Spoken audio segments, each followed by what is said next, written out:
Hello everyone, SS academy में आप सभी का स्वागत है एक बार फिर से। तो बात करें अगर करंट अफेयर की क्लास की, 6 करंट अफेयर की क्लास आपकी हो चुकी है। अगर आपने नहीं देखी है तो जाकर इसे देख सकते हैं आप, प्लेलिस्ट आपकी बनी हुई है। आपकी 6 क्लास ये पूरी है। आज का जो है ये 7वां क्लास रहने वाला है करंट अफेयर का, और ये सारे जितने भी आपके आने वाली परीक्षाएं हैं, जो आप कंपटीशन में अगर आप बैठ रहे हैं, तो कोई भी परीक्षा आप तैयारी कर रहे हैं, चाहे वो सिविल सर्विस का हो, चाहे वनडे एग्ज़ाम का हो, चाहे किसी भी एग्ज़ाम का हो, सभी में आने वाला ये करंट अफेयर है, ठीक है ना। तो जिन्होंने नहीं देखी पिछली क्लास जाकर देख सकते हैं। इसकी जो लिंक है मैं प्लेलिस्ट की इसी वीडियो के डिस्क्रिप्शन में दे दूँगी। तो स्टार्ट करते हैं हम आज की क्लास की। स्टार्ट करने से पहले चैनल पर पहली बार आए हैं तो चैनल को सब्सक्राइब ज़रूर कर लीजिएगा, बेल आइकन प्रेस कर लीजिए ताकि नोटिफिकेशन आपको क्लास की टाइम से मिलती रहे। 8 PM पे ये क्लास आपको डेली, 8 AM पे डेली आपको क्लास ये मिलती है, ठीक है ना। चलिए आज का आपका क्वेश्चन है पहला, प्रतिवर्ष विश्व हिंदी दिवस किस तिथि को मनाया जाता है? तो ये 10 जनवरी को विश्व हिंदी दिवस मनाया जाता है, ठीक है ना। सिर्फ पूछे राष्ट्रीय हिंदी दिवस तो वो आपका हो जाएगा कब, 14 नवंबर को, ठीक है ना। लेकिन विश्व हिंदी दिवस पूछा है तो ये आपका 10 जनवरी हो जाएगा। और एक आपका आता है खुशहाली दिवस, है ना, एक आपका आता है खुशहाली, तो वो भी आपका 10 जनवरी को ही होता है, जो लाफिंग डे होता है आपका। अगला क्वेश्चन है आपका, विश्व हिंदी दिवस 2024 का थीम क्या है? तो विश्व हिंदी दिवस 2024 का जो थीम है ये है हिंदी पारंपरिक ज्ञान से कृत्रिम बुद्धिमत्ता तक, ठीक है। तो 2024 का है तो ये इम्पोर्टेंट है। विश्व हिंदी दिवस 2024 के जो थीम है ये हिंदी पारंपरिक ज्ञान से कृत्रिम बुद्धिमत्ता तक है। प्रतिवर्ष राष्ट्रीय हिंदी दिवस कब मनाया जाता है? तो 14 नवंबर को राष्ट्रीय हिंदी दिवस मनाया जाता है। प्रथम विश्व हिंदी सम्मेलन कब और कहाँ आयोजित किया गया था? तो जो पहला विश्व हिंदी सम्मेलन हुआ था ये 10 जनवरी को 1975 में महाराष्ट्र के नागपुर में हुआ था, महाराष्ट्र के नागपुर में। तो नागपुर आपका कहाँ पर है? ये आपका महाराष्ट्र में है, ठीक है ना। कहाँ पर है? महाराष्ट्र में है। नेक्स्ट क्वेश्चन की बात करें तो नेक्स्ट क्वेश्चन आपका है, आधिकारिक तौर पर जो आपका हिंदी दिवस मनाया गया, पहला हिंदी दिवस मनाया गया आधिकारिक तौर पे, तो ये 14 सितंबर 1953 को मनाया गया था, ठीक है ना, आधिकारिक तौर पर। अगला प्रश्न है आपका, हाल ही में कर्नाटक उच्च न्यायालय ने कृष्ण राजा सागर, ठीक है, कृष्ण राजा सागर KRS बांध के कितने किलोमीटर के दायरे में खनन और उत्खनन गतिविधि पर प्रतिबंध लगाया? तो ये 20 किलोमीटर पर जो है प्रतिबंध लगाया है। और ये कहाँ की बात हो रही है? तो ये कर्नाटक के कृष्णा सागर बांध की बात हो रही है, ठीक है ना। तो वहाँ पे इन्होंने 20 किलोमीटर के दायरे में खनन और उत्खनन करने पर प्रतिबंध लगाया है, ठीक है ना। बात करें यहाँ पे अगले प्रश्न की, तो अगला प्रश्न आपका है कृष्ण राजा सागर, ठीक है ना, कृष्ण जिसे आप कृष्णा सागर जानते हैं, तो कृष्ण राजा सागर बांध कहाँ स्थित है? तो ये मांड्या कर्नाटक में स्थित है। कहाँ पर? मांड्या कर्नाटक में। कृष्ण सागर बांध KRS बांध किस नदी पर स्थित है? तो ये कावेरी नदी पर स्थित है। जो कृष्णा सागर बांध है ये कहाँ पर स्थित है, किस नदी पर स्थित है? तो ये बांध आपका कावेरी नदी पर स्थित है। कहाँ पर? कर्नाटक राज्य में मांड्या जगह पे, ठीक है ना। अगला प्रश्न है आपका, कावेरी नदी को तमिल भाषा में किस नाम से जाना जाता है? तो तमिल भाषा में कावेरी नदी को पोन्नी कहा जाता है, ठीक है ना, पोन्नी के नाम से जाना जाता है। तो आपका पोन्नी नदी भी लिख के आ सकता है। अगला प्रश्न है आपका, जनवरी 2024 में प्रधानमंत्री मोदी ने किस देश के प्रमुख के स्वागत के लिए एक रोड शो किया था? तो ये UAE के राष्ट्रपति थे शेख मोहम्मद बिन जायद अल नाहयान, ठीक है ना, अल नाहयान के लिए जो है उनके स्वागत में इन्होंने क्या किया था, रोड शो का जो है व्यवस्था करवाया था, यानी रोड शो करवाया था। संयुक्त अरब अमीरात के राष्ट्रपति शेख मोहम्मद बिन जायद अल नाहयान थे। ओके, अगला प्रश्न है आपका, जनवरी 2024 में UAE के राष्ट्रपति शेख मोहम्मद बिन जायद अल नाहयान किस उद्देश्य से भारत यात्रा पर रहे थे? तो वे 10वें वाइब्रेंट गुजरात समिट में भाग लेने के लिए, ठीक है ना। तो ये इम्पॉर्टेंट है आपका, 10वीं वाइब्रेंट गुजरात समिट में भाग लेने के लिए। अगला प्रश्न है आपका, जनवरी 2024 में भारत और यूएई मध्य कुल कितने समझौते हुए? तो भारत और यूएई के बीच जो पूरा समझौता हुआ है 4 समझौते हुए हैं। कितने? 4। अगला प्रश्न है, भारत इजराइल और यूएई, ठीक है ना, भारत इजराइल यूएई संयुक्त राज्य अमेरिका, यानी जिसे आप I2U2, ठीक है ना, I2U2 के नाम से जानते हैं। तो ये भारत आपका इंडिया हो जाएगा, इजराइल आई से इजराइल हो जाएगा, और फिर आपका यू से यूएई हो जाएगा, फिर आपका यू से संयुक्त राज्य अमेरिका हो जाएगा। तो I2U2 का जो समूह है ना, तो समूह का गठन किस वर्ष किया गया? तो ये किया गया था आपका अक्टूबर 2021 को I2U2 की स्थापना या फिर समूह का गठन किया गया था अक्टूबर 1921 में, ध्यान रखेंगे। I2U2 का गठन किस समझौते के बाद किया गया था? तो ये किया गया था आपका इजराइल और यूएई के बीच अब्राहम समझौता, ठीक है ना। कौन सा समझौता? अब्राहम समझौता, जो कि इजराइल और यूएई के बीच हुआ था। तो इसके बाद ही I2U2 का गठन किया गया था। किस देश को यूनेस्को विश्व धरोहर समिति के 46वें सत्र की अध्यक्षता और मेजबानी के लिए चुना गया है? तो ये भारत को चुना गया है। यूनेस्को विश्व धरोहर समिति के 46 जो सत्र होने वाला है, तो उसकी अध्यक्षता और मेजबानी के लिए भारत को चुना गया है। अगला प्रश्न है, यूनेस्को में भारत के स्थायी प्रतिनिधि कौन है? तो ये विशाल बी वर्मा है यूनेस्को में भारत के स्थायी प्रतिनिधि। यूनेस्को विश्व धरोहर समिति में वर्तमान में कितने देश शामिल हैं? तो 21 देश शामिल है यूनेस्को के विश्व धरोहर समिति में। यूनेस्को की स्थापना कब की गई थी? तो ये 16 नवंबर 1945 को यूनेस्को की स्थापना की गई थी। कब? 16 नवंबर 1945 में। जनवरी 2024 में गैब्रियल अटल किस देश के नए प्रधानमंत्री बने? तो जो गैब्रियल अटल हैं, ये फ्रांस के जो है नए प्रधानमंत्री बने। और आप जानते हैं कि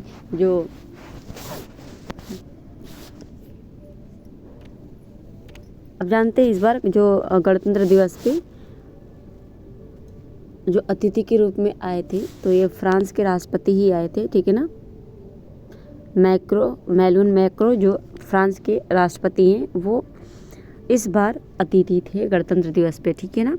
तो इससे आपका संबंधित ये दोनों प्रश्न आपके इम्पोर्टेंट हैं। राष्ट्रपति भी पूछ सकता है या फिर प्रधानमंत्री भी पूछ सकता है। अगला प्रश्न है आपका, फ्रांस में अब तक के सबसे कम उम्र के प्रधानमंत्री बनने वाले व्यक्ति कौन हैं? तो ये गैब्रियल अटल है, जो कि सबसे कम उम्र में बने हैं, और ये जो है 34 वर्ष में फ्रांस के जो है क्या बने हैं? प्रधानमंत्री बने हैं, ठीक है ना। फ्रांस में प्रथम समलैंगिक प्रधानमंत्री बनने वाले व्यक्ति कौन है? तो ये समलैंगिक प्रधानमंत्री हैं, जो गैब्रियल अटल है ना, ये पहले समलैंगिक प्रधानमंत्री बने हैं।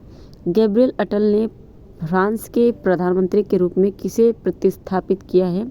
तो एलिजाबेथ बोर्न को प्रतिस्थापित किया है। इसे आप ध्यान में रखेंगे। देखिए, गैब्रियल से बहुत सारे आपके प्रश्न बन रहे हैं अच्छे खासे, ठीक है ना। तो इस बात को ध्यान में रखेंगे। अगला प्रश्न है, गैब्रियल जो अटल हैं, प्रधानमंत्री बनने से पहले फ्रांस सरकार में किस पद पर थे? तो ये शिक्षा मंत्री थे। उसके बाद क्या बने? प्रधानमंत्री। किस देश ने कमल के आकार का सैटेलाइट आइंस्टीन प्रोब ईपी, ठीक है ना, प्रोब आइंस्टीन प्रोब यानी आपका ईपी लॉन्च किया है? तो ये कमल के आकार का सैटेलाइट है, और ये क्या है? आइंस्टीन प्रोब है, इसको लॉन्च किया है। तो ये चाइना ने किया है, ठीक है ना, चीन ने आइंस्टीन प्रोब सैटेलाइट को किस रॉकेट से लॉन्च किया है? ये भी पूछ सकता है आपसे कि किस रॉकेट से आखिर किया है। तो ये क्या? लॉन्ग मार्च 2C रॉकेट से। किससे? लॉन्ग मार्च 2C रॉकेट से। तो ये ध्यान में रखेंगे। अगला प्रश्न है आपका, सैटेलाइट आइंस्टीन प्रोब का उद्देश्य क्या है? तो आइंस्टीन प्रोब का जो उद्देश्य है, ये है ब्रह्मांड के रहस्यों का पता लगाना। सैटेलाइट आइंस्टीन प्रोब कितने वर्ष तक ब्रह्मांडीय अंतःक्रियाओं का अवलोकन करेगा? तो ये 3 साल तक करेगा उसका अवलोकन। चीन ने लॉन्ग मार्च 2C रॉकेट द्वारा पहला प्रक्षेपण किस वर्ष किया था? तो ये 1982 में किया था पहला प्रक्षेपण, ठीक है ना, किससे? लॉन्ग मार्च 2C से। तो आपसे देख सकते हैं कि एक प्रश्न से कई सारे प्रश्न आपके बन रहे हैं। तो यहाँ से आपके ये जो सेशन है ना आपका करंट अफेयर का जो मैं चला रही हूँ बहुत इंपॉर्टेंट है आप सभी के लिए, जो भी जो है अपना आगामी परीक्षा की तैयारी कर रहा है, ठीक है ना।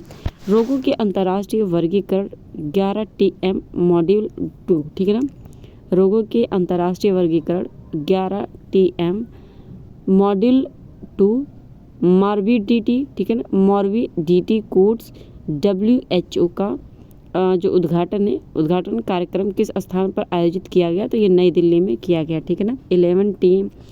11TM मॉड्यूल 2 और मॉर्बिडिटी कोड्स, तो इसका जो उद्घाटन है WHO का उद्घाटन कार्यक्रम ये नई दिल्ली में हुआ है, ठीक है ना।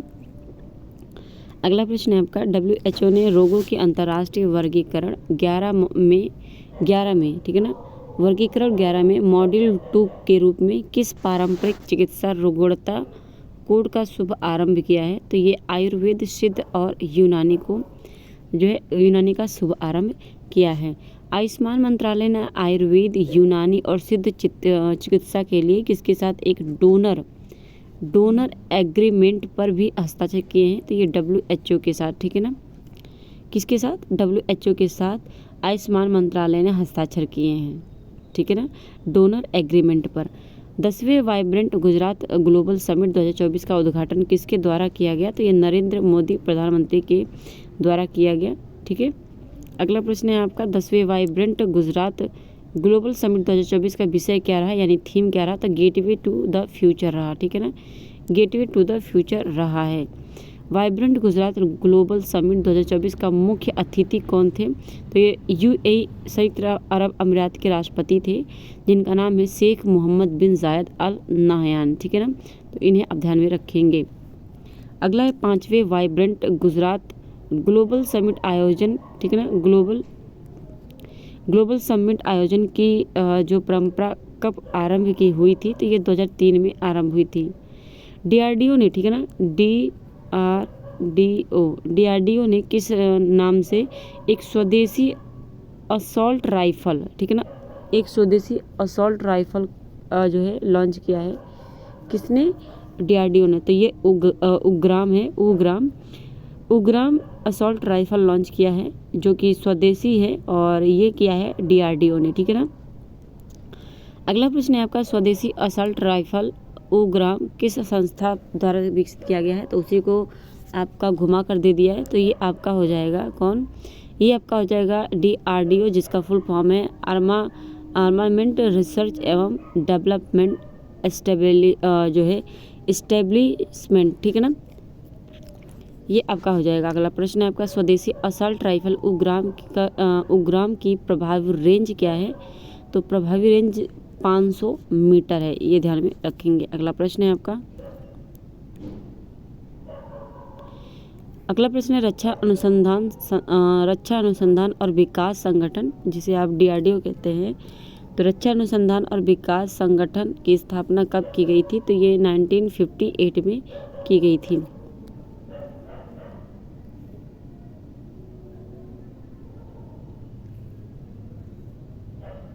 एक मिनट, अच्छा यहाँ पे मैंने एक चीज़ गलत बोल दी, ठीक है ना।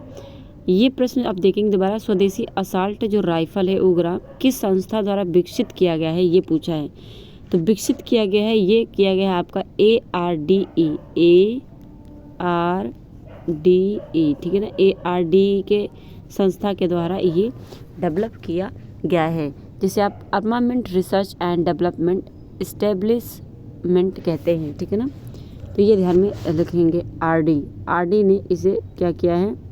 इस्टेब्लिश किया है। आपका अगला प्रश्न है, अच्छा यहाँ पे अगर देखेंगे तो DRD का जो फुल फॉर्म है ये आपका रक्षा अनुसंधान और विकास संगठन है। इसकी जो स्थापना हुई है 1958 में हुआ था रक्षा अनुसंधान और विकास संगठन, जिसे आप DRDO के नाम से जानते हैं, तो DRDO का वर्तमान जो अध्यक्ष ये कौन है? ये आपका कौन है? समीर कामत है, Sameer V Kamat, doctor Sameer V Kamat. आपका जो है ये प्रश्न आपका इम्पोर्टेंट है। जनवरी 2024 में world employment and social outlook 2024 नाम से एक रिपोर्ट किस संस्था ने जारी की? तो ये क्या था? अंतर्राष्ट्रीय श्रम संगठन ने, जिसे आप ILO कहते हैं, ठीक है ना, ILO कहते हैं। और इसने क्या किया था?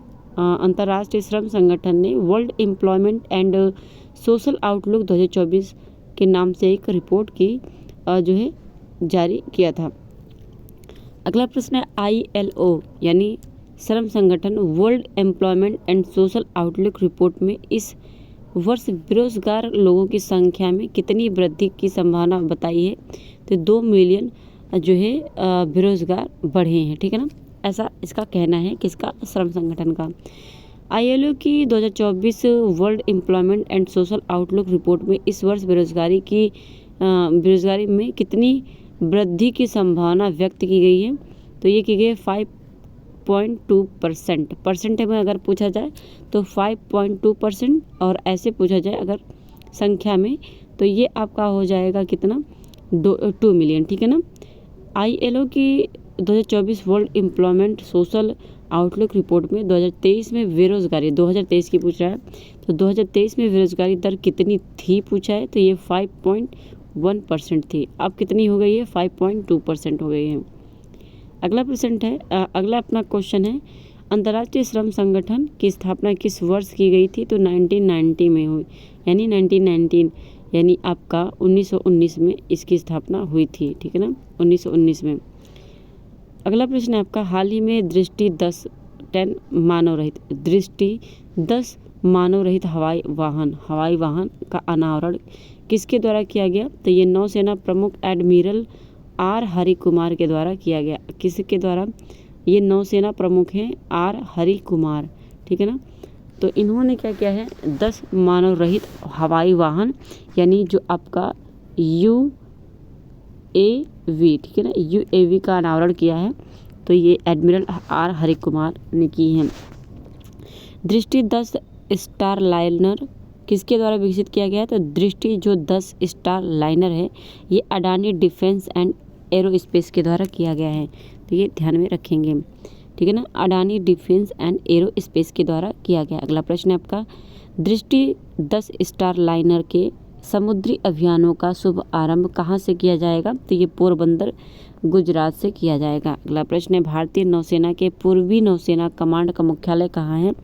तो ये आपका विशाखापत्तनम है। भारतीय नौसेना के पूर्वी नौसेना कमांड का मुख्यालय कहाँ पर है? तो ये विशाखापत्तनम में। 5 प्रतिवर्ष नौसेना दिवस किस तिथि को मनाया जाता है? तो ये 4 दिसंबर को हर साल नौसेना दिवस मनाया जाता है। कब? 4 दिसंबर को। तो ये तो आज का हमारा current affair. I hope class आपको पसंद आई होगी। कमेंट, लाइक, शेयर ज़रूर कीजिएगा, और चैनल पर पहली बार आए तो चैनल को सब्सक्राइब कर लीजिएगा, बेल आइकन प्रेस कर लीजिएगा ताकि नोटिफिकेशन आपको मिलती रहे। और इस क्लास की जो PDF है ये मैं आपको टेलीग्राम पे दे दूँगी, आप वहाँ से इसे प्राप्त कर सकते हैं, ठीक है ना। तो इस टेलीग्राम को जो लिंक है और NCERT की जो क्लास है, इन सब की जो आपकी पूरी की पूरी जो प्लेलिस्ट है, ये सभी की सभी इसी वीडियो के डिस्क्रिप्शन में मैं दे दूँगी, आप वहाँ से जाकर देख सकते हैं और टेलीग्राम से आप PDF को प्राप्त कर सकते हैं, ठीक है ना। तो आप वहाँ से ले लीजिएगा, और तो मिलते हैं हम अपने नेक्स्ट क्लास में। आज के लिए इतना ही, धन्यवाद।